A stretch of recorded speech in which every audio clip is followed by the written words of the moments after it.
amics! Sóc la Terra! Sí, el planeta on vius!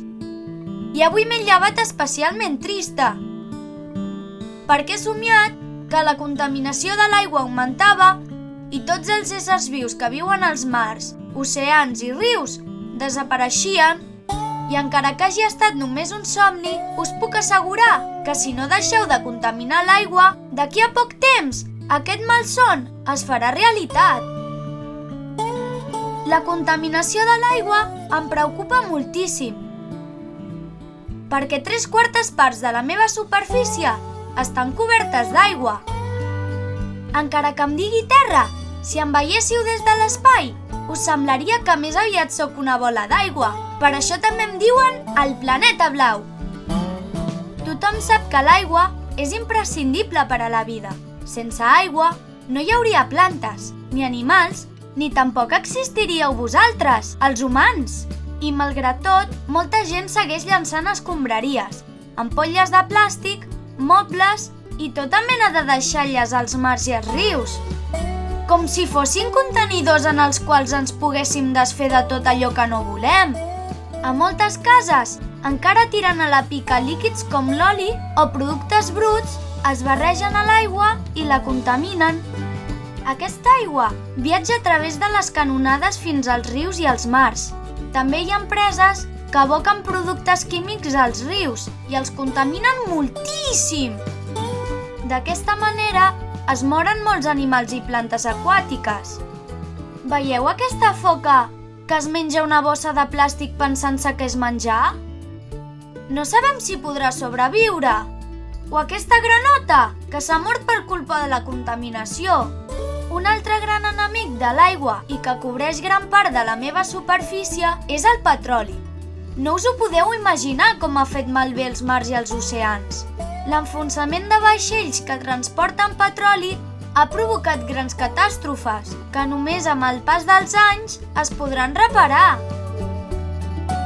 Amb tot això que us explico, no us vull pas fer estar tristos, ja que per molt que les coses semblin dolentes o complicades, sempre hi ha una solució. A més, estic segura que si m'ajudeu i col·laborem entre tots, treballant en equip, aconseguirem que l'aigua torni a estar neta i que els éssers que hi viuen estiguin fora de perill. Una altra manera d'ajudar-me, que és molt fàcil, és no tirant l'oli o altres líquids contaminants, com ara la pintura, pel desguàs. A més, podem animar la nostra família i els amics a que ells també millorin els hàbits i comencin a pensar més en la importància d'acabar amb la contaminació de l'aigua. Cuidar l'aigua és cuidar la vida. Per això, teniu una gran responsabilitat. Necessito l'ajuda de cadascun de vosaltres per poder estar sana. Si cuideu l'aigua, em cuideu a mi, a la naturalesa i també a tots els éssers vius. Estic segura que entre tots aconseguirem que el meu malson no es faci realitat.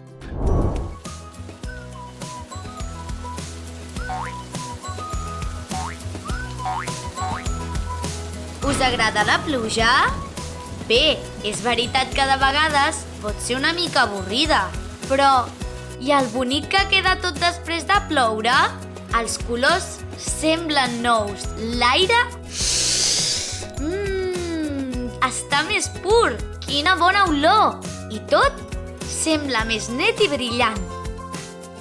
Quan plou, tot s'omple de vida, perquè l'aigua és vida. Com li agrada l'aigua a aquest ocellet? Us imagineu que això deixés de ser així? Que l'aigua de la pluja, en comptes de netejar, embrutés? O que en lloc de donar vida, emmalaltís i destruís tot el que toca? Desgraciadament, això ja està passant. Aquesta terrible pluja existeix. La creem nosaltres, els éssers humans, amb el fum dels cotxes i de les calderes i els gasos de les fàbriques. Tot aquest aire brut i tòxic puja a l'atmosfera i es barreja amb els núvols. Es fiquen les gotetes d'aigua que les formen, convertint-les en gotetes d'aigua contaminada, en gotetes d'aigua àcida. Per això, aquesta pluja tan nociva i perillosa se'n diu pluja àcida. Fins al seu nom fa por, veritat? Aquesta pluja és tan dolenta que quan cau a la terra provoca veritables desastres a la natura.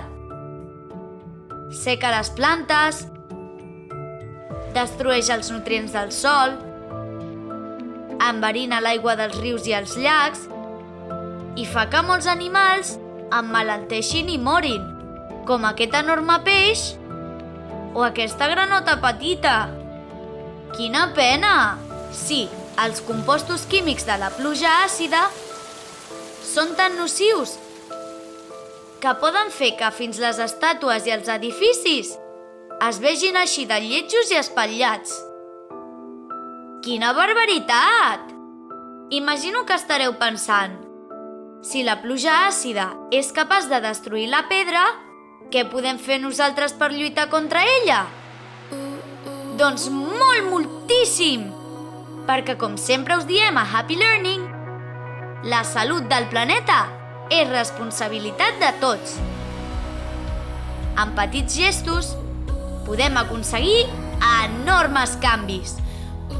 Per exemple, si triem anar a l'escola amb bus o amb bici, si ens posem un jersei en lloc d'encendre la calefacció, o si reciclem els residus en el seu contenidor corresponent, contaminem menys l'aire. I amb menys contaminació pujant a l'atmosfera, els núvols tornaran a estar nets i la pluja serà una altra vegada aigua pura.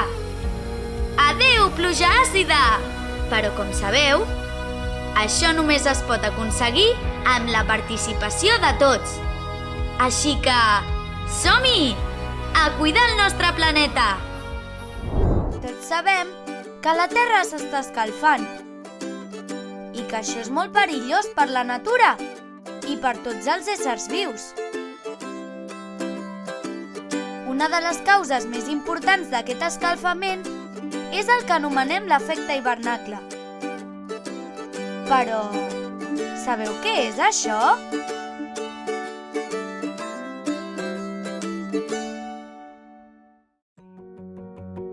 Els hivernacles són casetes tancades de vidre o de plàstic, on s'hi conreen algunes plantes per protegir-les del fred a l'hivern. Aquestes casetes permeten que hi entrin els raigs de sol i retenen la calor. Així les plantes sempre estan calentetes i poden créixer.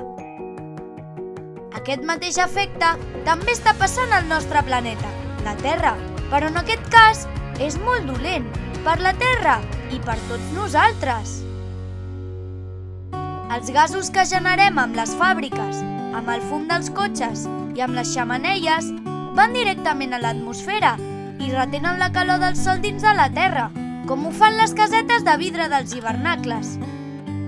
Per això, la Terra cada vegada té una temperatura més alta i la naturalesa i tots els éssers vius patim les terribles conseqüències de l'efecte hivernacle.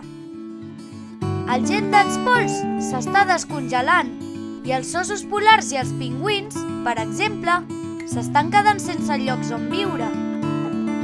Això també fa que el nivell del mar creixi i que hi hagi inundacions en moltes ciutats costaneres. Tot això és molt trist. Però encara som a temps de solucionar-ho.